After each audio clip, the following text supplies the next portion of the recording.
ஓம் நமச்சிவாய. திருச்சிற்றம்பலம். சிவாய நமக. சிவசிவாய நமக. என் அன்பு குழந்தையே, உனக்கான நல்ல நேரம் நெருங்கிக் கொண்டிருக்கும் போது இது உன் கண்ணில் பட்டிருக்கிறது.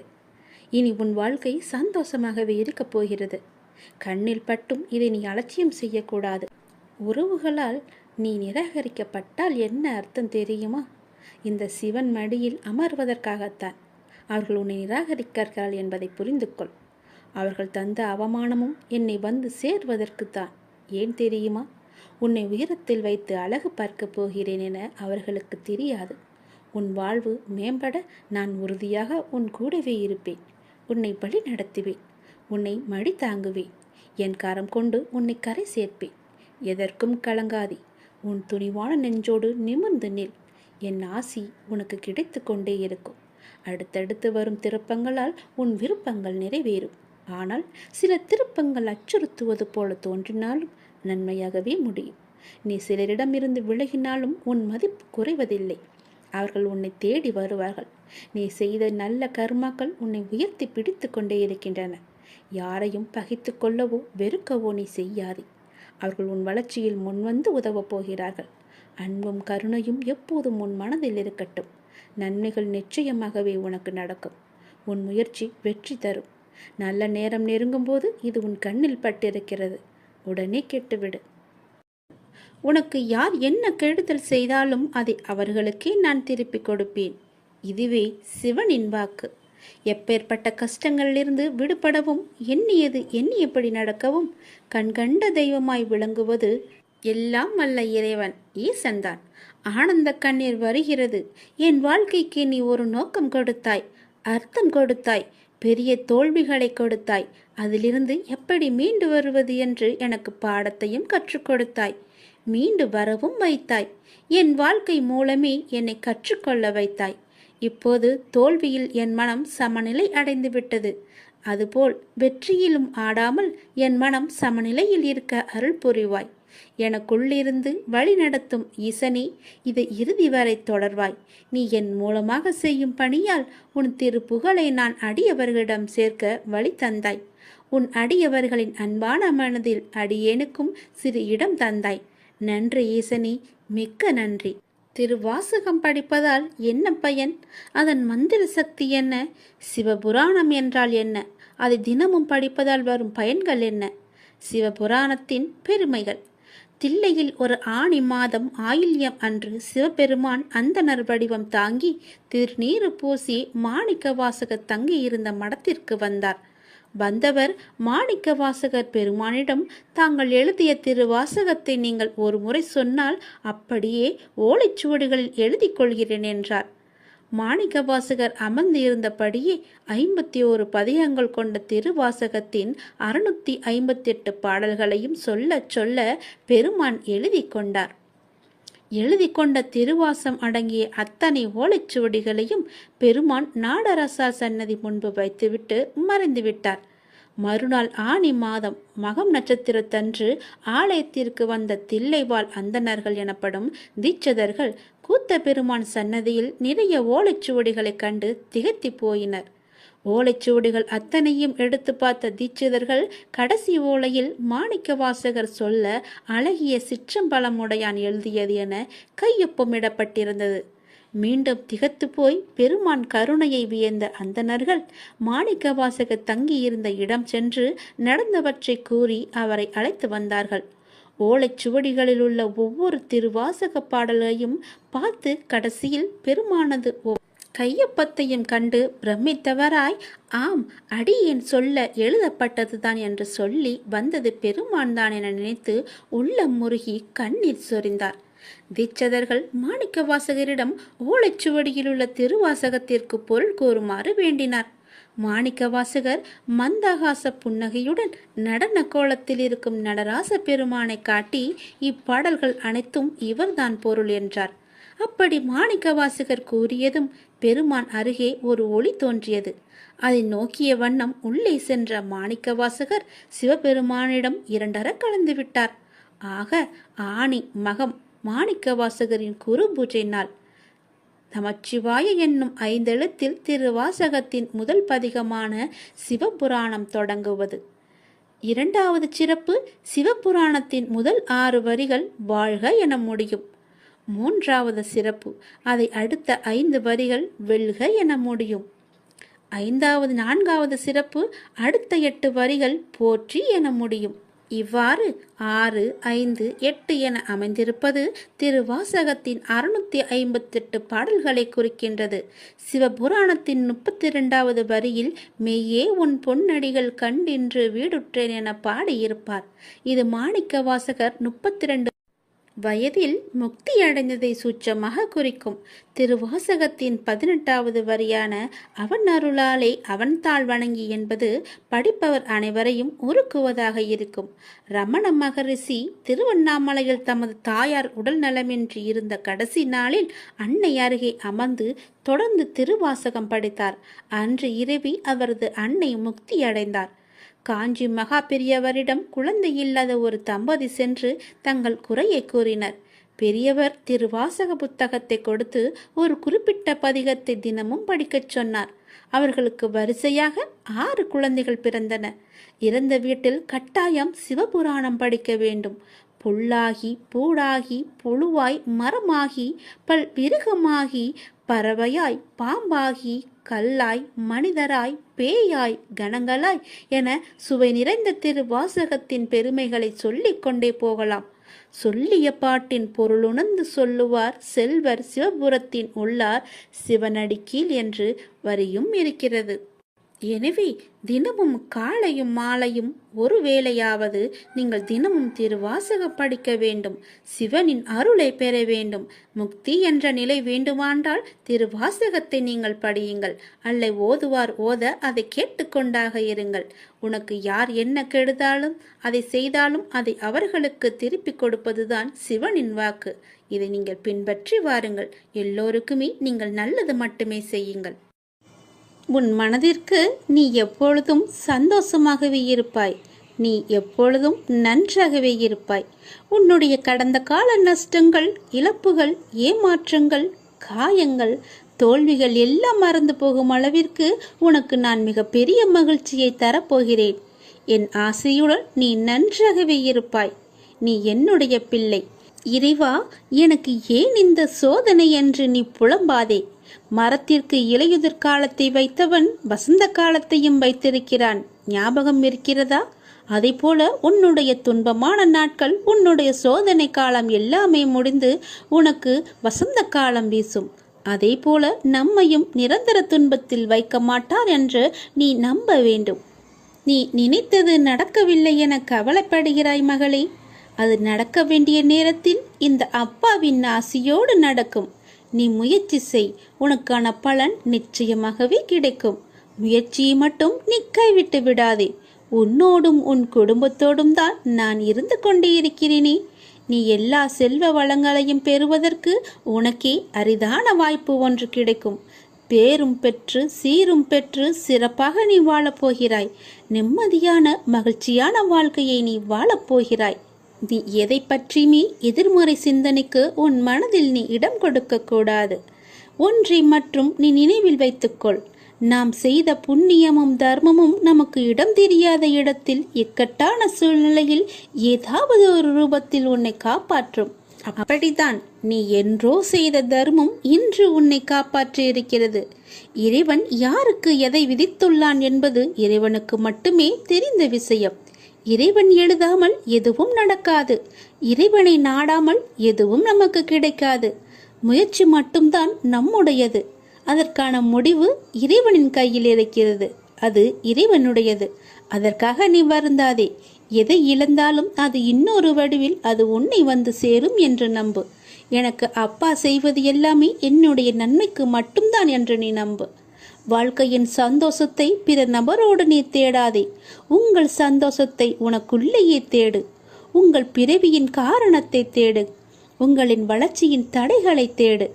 நான் என்னும் ஆணவம் தவித்து நதி போல நீ ஓடு. பிடிக்காத செயல்களை கண்டு கொள்ளாமலும் வேண்டாத செயல்களில் உங்கள் கவனத்தை செலுத்தாமலும் தேவையில்லாத கேள்விகளுக்கு நீ பதில் கூறாமலும் இருந்தாலே போதும். உங்களுடைய உடலும் மனமும் ஆரோக்கியமாக இருக்கும். நீங்கள் மற்றவர்களால் தூக்கி எறியப்படும் ஒவ்வொரு பொழுதும் காகிதமாக நீங்கள் விழாதே, விதையாக எழுங்கள், மீண்டும் முளைப்பதற்கு. நம்மை தூக்கி எறிந்து விட்டார்களே என்று கவலையிலேயே அப்படியே வீழ்ந்தே கிடைக்காதே. எழுந்து வா. உன் அப்பாவின் துணையோடு உன் அப்பாவின் கரத்தை பிடித்துக்கொண்டு நீ மேலே எழுந்து வா. எல்லாவற்றிலுமே நீ ஜெயிப்பாய். என்னால் முடியும் என்ற தன்னம்பிக்கையோடு எழுந்து எல்லாவற்றையுமே வெற்றிப்படியாக மாற்றி காட்டு. ஒருவர் இப்படித்தான் என முடிவான பிறகு அவர்களை மாற்ற முயற்சிக்காமல் உங்களை நீங்களே மாற்றிக்கொண்டு அடுத்த நிலைக்கு சென்று பாருங்கள். யாருடைய நிழலுக்குள்ளும் உங்களை பழக்கப்படுத்தி கொள்ளாதிருக்கும் வரை வெயில் உங்களை சுடுவதில்லை. எத்தனை வேகமாய் நம்மை மற்றவர்கள் மறந்து விடுவார்கள் என்பதை நாம் உணர்ந்து விட்டாலே போதும். நாம் நமக்கான வாழ்க்கையை வாழ ஆரம்பித்து விடுவோம். அனைத்திலும் இயல் எதிர்பார்த்த சூழலை புரிந்து கொண்டால் உயரிய நிலையை பெறுவது நிச்சயம் உண்மை. நான் சொல்வது உனக்கு புரிகிறதா?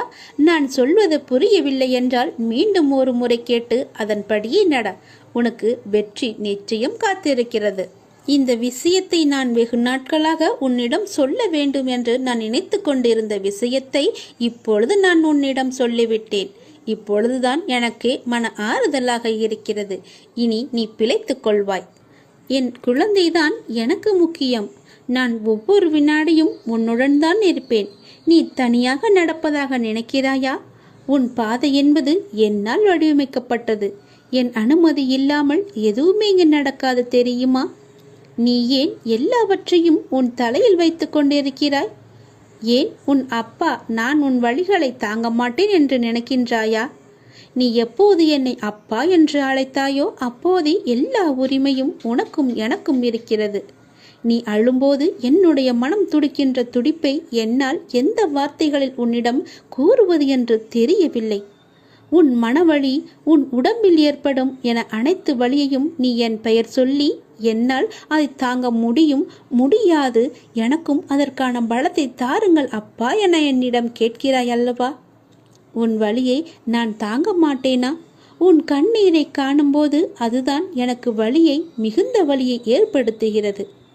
உங்கள் பெயர் சொல்லி என்னால் எப்படிப்பட்ட கஷ்டம் தரும் சூழ்நிலைகளையும் எளிதாக தாண்ட முடியும் என்று கூறும்போது நான் உனக்கு எப்படி உதவி செய்யாமல் இருப்பேன்? வலி தாங்காமல் சில நேரம் நீ கதறும்போது என்மேல் கோபம் கொண்டாலும் அது உன் மனதிலிருந்து வருவதல்ல. அதன் பிறகு என்னை மன்னித்து விடுங்கள் என்று கேட்டு நீ என் முன் நிற்கும்போது என் மனம் உன்னை எண்ணி கலங்குகின்றது. என் பிள்ளையை இப்படி விதியால் படும் அவஸ்தைகள் என் முன் இப்படி நிற்க வைக்கிறதே என்று. நீ துவண்டு போக மாட்டாய். என்ன கஷ்டம் வந்தாலும் நிமிர்ந்து பறந்து வானமாக மேலோங்கி நிற்கப் போகிறாய்.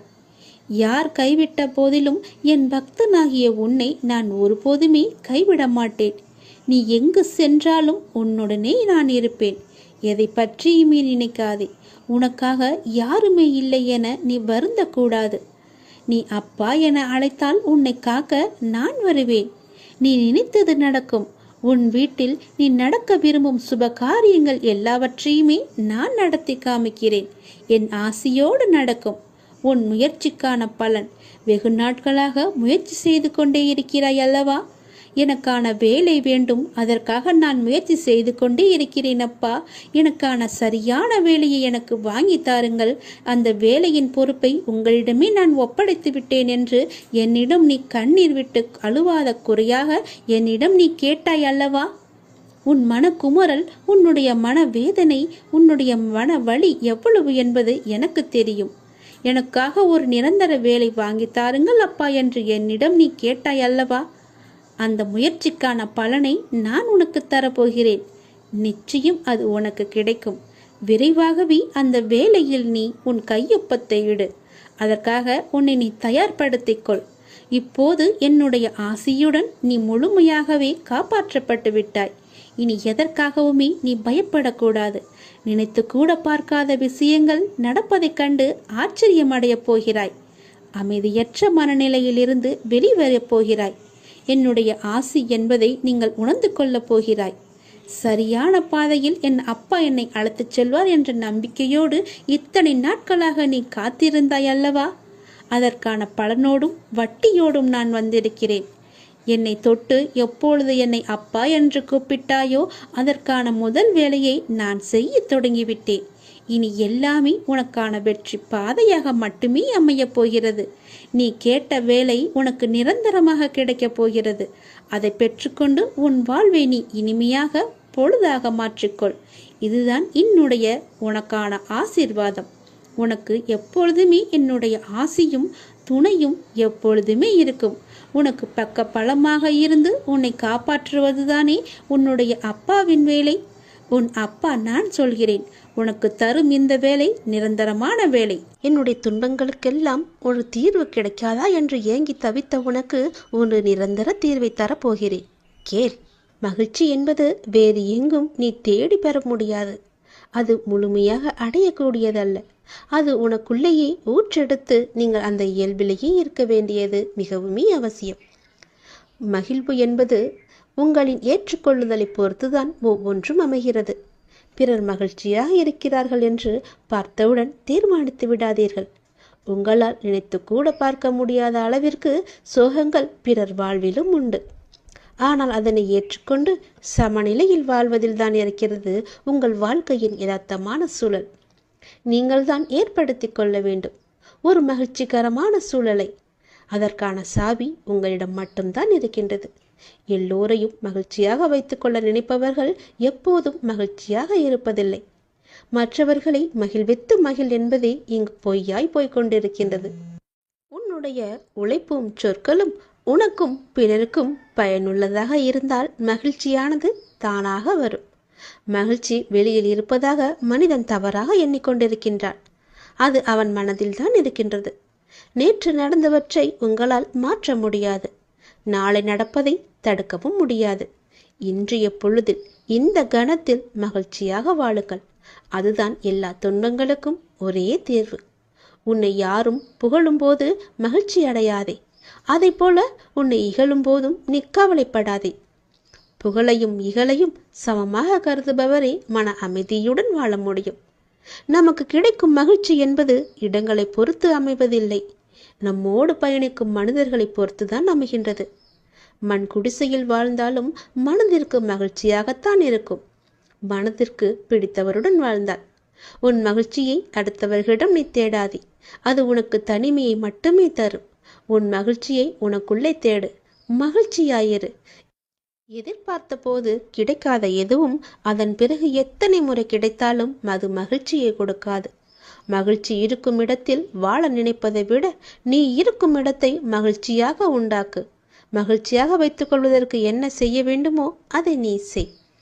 உன் வாழ்க்கையில் நிறைவு கிடைக்கும். உண்மையான மகிழ்ச்சி என்பது நம்முடைய மகிழ்ச்சி யாரையும் கவலையடைய செய்யாது இருப்பதாகும். என்னை சுற்றி 1000 உறவுகள் இருப்பதை விட என்னையும் என் உணர்வுகளையும் மதிக்கின்ற ஒரே ஒரு உறவு இருந்தாலே போதும். நான் மகிழ்ச்சியாக வாழ்வேன். மகிழ்ச்சியில் கை குலுக்க மறந்தாலும் சோகத்தில் கண் துடைக்க வரும் கரங்கள்தான் உண்மையான உறவுகள். உயிர் இருக்கும் வரை மகிழ்ச்சியாக வாழ வேண்டும் என்பதை விட நிம்மதியாக வாழ வேண்டும் என்பதுதான் முக்கியம். உன் பிரிவால் நீ அதிகம் நேசித்த ஒருவரின் வாழ்க்கையில் மகிழ்ச்சி கிடைக்குமானால் அவரை விட்டு பிரிந்து செல்வதில் தவறே கிடையாது. வெறுப்பை துன்பத்திடம் காட்ட மகிழ்ச்சி வரும்.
நீ இதுவரை கண்ணீரை மட்டும்தான் உன்னுடைய வாழ்வில் பார்த்திருக்கிறாய்.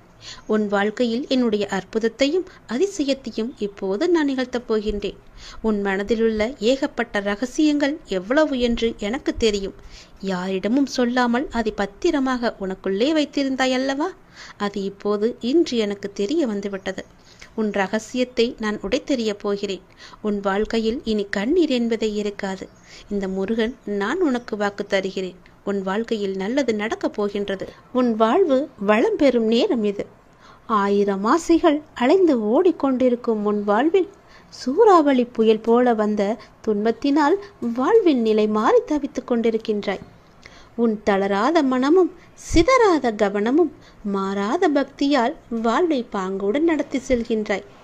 உன்னுடைய வாழ்வானது வளம் பெறும் நேரம் நெருங்கிவிட்டது. உன் வாழ்க்கையில் நல்லது நடக்கப் போகிறது. பொறுமைக்குள். என் பெயரைச் சொல்லி போற்றி என்று 108 முறை சொல். உன் வாழ்வில் சிக்கலான சவாலான விஷயங்கள் எல்லாம் ஓடோடிவிடும். உன்னை ரணப்படுத்திய அவமானங்களும் துயரங்களும் நீ வடித்த கண்ணீரும் என்றும் அர்த்தமில்லாமல் போகாது. வாழ்வில் நடைபெறுவது எல்லாம் உனக்கு எதிராகத்தான் இருக்கின்றது. அதற்காக நீ கவலைப்படாதே. அனைவருக்கும் இது போன்று நடப்பது இயல்புதான். எதற்கும் ஒரு முடிவு உண்டு இல்லையா? நல்லவர்கள் என்றும் தோற்பதில்லை. என்னை நம்பியவர்கள் என்றையும் நான் கைவிடுவதும் இல்லை. என் மீதும் என் வார்த்தைகள் மீதும் நம்பிக்கை வை. நீ நம்பிக்கையோடும் பொறுமையோடும் இரு. கஷ்டத்தை சகிக்க பழகு. எதையும் எதிர்த்து நில். உன்னை ஏமாற்றியவர்கள் நினைத்து மனம் தளர வேண்டாம். இவையெல்லாம் இன்னும் சில காலங்களில் ஒரு முடிவுக்கு வரப்போகிறது. உன்னுடைய நிலை மாறப்போகிறது. நான் நிச்சயம் மாற்றி காமிப்பேன். இந்த கஷ்ட காலத்திலிருந்து உன்னை விடுவிக்கவே உன் கர்ம வினிகளோடு நான் போராடி கொண்டிருக்கின்றேன். அனைவரும் பார்த்து வியக்கும் வண்ணம் நீ வெற்றியை பெறப்போகின்றாய். உன்னை தேடி நிச்சயம் நல்வாழ்க்கை வந்து சேரப்போகிறது. பல வெகுமதிகள் உன்னை தேடி வரப்போகிறது. உன்னை சுற்றி உள்ளவர்களுக்கு முன் நீ பட்ட அவமானங்களுக்கும் நீ வடித்த கண்ணீருக்கும் உன்னை அவர்கள் முன்னால் தலை நிமிர்ந்து வாழ வைப்பேன். அவர்கள் உனக்கு செய்த தவறையும் துரோகத்தையும் உணர்ந்து உன்னிடம் வந்து மன்னிப்பு கேட்க வைப்பேன். உன் நிழலாக நீ செல்லும் இடமெல்லாம் உன்னோடு நானும் வந்து கொண்டிருப்பேன். நீ என் பரிபூர்ண ஆசை பெற்று என்னுடைய குழந்தை என்பதை மறந்து விடாதே. நான் வருவேன். நீ எங்கு சென்றாலும் நான் வருவேன் உனக்காக. இதுவரை கண்ணீரை மட்டுமே கண்ட நீ உன் வாழ்க்கையில் பல அற்புதங்களை காணப்போகின்றாய். என்னுடைய அதிசயங்களை உன் வாழ்க்கையில் நான் நிகழ்த்தப் போகின்றேன். இதுவரை இருந்த துன்பங்கள் எல்லாவற்றையும் நான் போக்கப் போகின்றேன். உன் மனதிற்குள்ளே பல ரகசியங்களை போட்டு நீ பூட்டி வைத்திருக்கின்றாய். அது யாருக்கும் தெரியாது என்று நினைத்து கொண்டிருக்கின்றாய். அதே வேளையில் நீ உன் மனதிற்குள் நினைப்பது கூட எனக்கு தெரியும் என்பதை நீ மறந்தும் விட்டாய். அந்த ரகசியம் என்னவென்று நான் அறிவேன். அதற்கான தீர்வையும் நான் உனக்கு கொடுப்பேன். நீ எப்படி எனக்கு தெரியக்கூடாது என்று மறைமுகமாக உன் மனதிற்குள்ளே போட்டு மூடி வைத்திருக்கின்றாயோ அதை போலவே நானும் அதற்கான தீர்வை மூடி மறைமுகமாக உனக்கு தருவேன். யாருக்கும் தெரியாமல் உனக்கான நல்ல தீர்வை நான் தருவேன். உன் வாழ்க்கையில் உள்ள தடங்கல்கள் எல்லாம், தடைப்பட்டு வந்த விஷயங்கள் எல்லாம் இனி நன்றாக நடக்கும்படி நான் மாற்றி காமிக்கின்றேன். தடைப்பட்ட விஷயங்கள் எல்லாம் இனி நன்றாகவே செல்லும். உன் வாழ்க்கையில் உள்ள பிரச்சனைகள் எல்லாம் தீர்ந்துவிடும். கவலைப்படாதே. உன் அப்பா நான் இருக்கிறேன். உன் வாழ்க்கையை நல்லபடியாக மாற்றி காமிக்கின்றேன். என் வாழ்க்கைக்கு நல்ல வழியை காமிக்க மாட்டாயா அப்பா என்று என்னிடம் ஏங்கி தவித்து நின்றாய் அல்லவா? அதற்கான புதிய கதவுகள் திறக்கப் போகிறது. புதிய வாசலில் நீ நுழையப் போகிறாய். இதே நாளில் நீ எனக்கு நன்றியும் சொல்வாய். இறுதி வரை கேட்டுப்பார். நீ முகம் மலர்வாய். உனக்கு புதிய கதவுகள் திறக்க தயாராக உள்ளன. புதிய தொடக்கங்களில் நுழைய நீ தயாராக இரு. என் பெயருடன் உங்கள் நாளை நீ ஒவ்வொரு நாளையும் தொடங்கிப்பார். நாள் முடிவில் நன்றியுடன் இருக்க நீ எனக்கு சத்தியம் செய்து தர வேண்டும். ஒவ்வொரு நாளும் உனக்கு மகிழ்ச்சியான நாளாக அமைய நான் உனக்கு சத்தியம் செய்து தருகிறேன். அன்றைய பொழுதில் இரவில் நீ எனக்கு நன்றியை மட்டும் சொல்லிவிடு. உன்னுடைய செயல்கள் எல்லாம் மற்றவர்களை புரிந்து நடக்கின்ற குணம் கொண்டதாய் இருக்கின்றது. ஆனால் சில நேரம் மற்றவர்கள் உனக்கு தரும் வேதனை, வலி, துன்பம் இவை அனைத்தும் தான் உன்னை மாற்றி இருக்கின்றது. உன்னையும் உன் அன்பையையும் உதாசீனப்படுத்தும் போது நீ துடிக்கும் துடிப்பை பார்க்க சக்தி இல்லாமல் நான் இருக்கின்றேன். என் பிள்ளையின் கண்ணீருக்கு காரணமான அனைவருக்கும் வாழ்க்கையில் மிக பெரிய பாடத்தை கற்றுக் கொடுப்பேன். உன் கோபம் கூட வாயிலிருந்து மட்டும்தான் வருகின்ற ஒரு விஷயம். உன் மனதை நான் அறிவேன். மற்றவர்களுக்கு நீ உணர்த்திதான் புரிய வைக்க வேண்டும் என்ற அவசியமில்லை. அவர்களுக்கு ஏற்படும் பாடத்தின் மூலம் அவர்கள் புரிந்து கொள்ளட்டும். அதனால் உன் வாழ்க்கை நன்றாக, ஜெயமாக, நிம்மதியுடன் கூடிய வாழ்க்கையாக இருக்கும் என்பதை நீ மறந்து விடாதே. சிந்திய நீரை அள்ள முடியாது. அதை போலத்தான் வாழ்க்கையில் நாம் சொன்ன வார்த்தைகளும் நமக்கான நேரம். உன்னிடம் வார்த்தை விட்டவர்களுக்கு நான் புரிய வைக்கின்றேன். முடிந்த நேரத்திற்கு என்றும் உயிர் கிடையாது.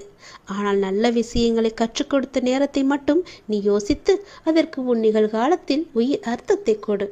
மற்றவையை தூக்கி எறிந்துவிடு. உனக்கு துணையாக உன்னுடைய அப்பா நான் இருக்கின்றேன். உனக்கு நான் என்ற சொல்லுக்கு எப்போது என்னுடைய நாமத்தை சொல்லி அர்த்தத்தை தந்தாயோ அப்பொழுதே உன் நிழலாய் உன் வாழ்க்கையில் நான் நுழைந்து விட்டேன். உன்னை பின்தொடரவும் ஆரம்பித்து விட்டேன்.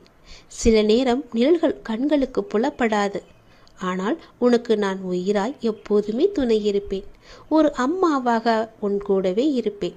அப்பாவாக, உற்ற தோழனாக, நல்ல சகோதரனாக உன் கூடவே இருந்து உனக்கு வேண்டிய உதவிகளை எல்லாம் நான் செய்து தந்து கொண்டே இருப்பேன். உன்னை நான் கருவில் சுமக்கவில்லை என்றாலும் நீயே என்னுடைய உயிரான குழந்தை. உனக்கு எது நல்லதோ அதையே நான் செய்து தருவேன். நீ எப்படி இருந்தால் உன்னுடைய வாழ்க்கை நன்றாக இருக்குமோ அது போலவே உன்னுடைய வாழ்க்கையை நான் அமைத்து கொடுப்பேன். உன் கர்மத்தின் பலனை நீ அனுபவித்தாக வேண்டும் என்று யார் வேண்டுமானாலும் சொல்லட்டும். உன்னுடைய கர்ம பலன்களை குறைப்பது என்னுடைய பொறுப்பு. உனக்கு என் மீது நம்பிக்கை இருந்தால் என்னுடைய சன்னிதானத்தின் முன்னர் வந்து ஒரே ஒரு தீபம் ஏற்றி உன்னுடைய வேண்டுதல்களை எல்லாம் சொல்லிவிடு. உன் கர்ம வினைகள் எல்லாமே எரிக்கப்பட்டு தூளாக்கி சாம்பலாக தருகிறேன். அதை தூசி போல தூசி என்று ஊதி வெள்ளிவிடு. நல்லது நடக்க நான் இருக்கிறேன்.